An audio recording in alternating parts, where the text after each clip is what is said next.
Ganito. Daanan. Hi! Kumusta?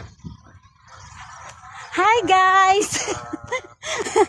Hi mga ka-OFW! Hi mga ka-OFW! Kumusta kayo? Ako po si Alisa Inday Vlog at si Divina Desierto. Ito, naglalakad kami dito sa labas ng Desierto. Ayan. Dalang apelido niya Desierto. Dito kami sa Desierto. Hello! Lalabas tayo dyan. Hindi oh. Tayong ano. Ikot kami. Yan oh. Grabe. Ayan, dito lang kami pwedeng mag-video. Kasi hindi pwede sa amin. Pwede mo naman iba ko. Bawal. Ganyan.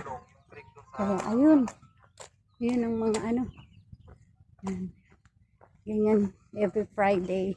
Naglalakad kami. Pero ngayon, dito kami sa... Walking daw. Dito kami sa... Tapos walking, kain-kain. Wala pa kami pagkain. Kasi maglalaba pa yung tagaluto.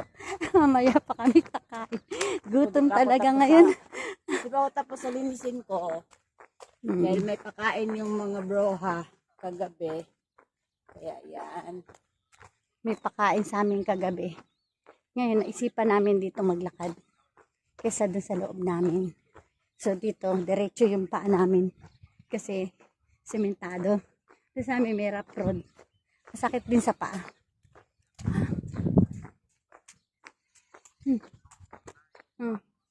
Ay, sumisilip siya. Ano? Wala pa? Sinarado lang.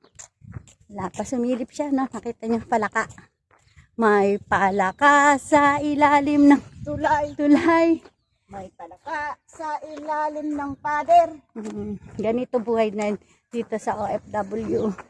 Makikita mo yung mga sari-saring mga lugar. Pero, syempre, hindi naman to katulad sa mga open city. Lalo na pag Friday dito is holiday. Wala kang makikitang tao dahil tulog sila. Mamaya pa ang gising yan mga alas 11. Kasi magdadasal yung mga lalaki.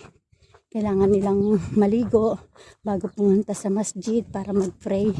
Every Friday yung mga lalaki, need nila talaga na magpunta sa masjid nila, sa simbahan. Kasi para magdadasal sila. Kaya yung mga babae naman, magpiprepare naman ng kanilang pagkain. Agahan. Dahil pagdating ng kanilang mga suwawis, kakain sila sabay-sabay. Family reunion. Ganun yung tradisyon nila dito bilang Muslim. Yan. Ito mo, ang dami dong bahay. Ang dami bahay. Ayan na. Oh, inikiyat siya, di ba?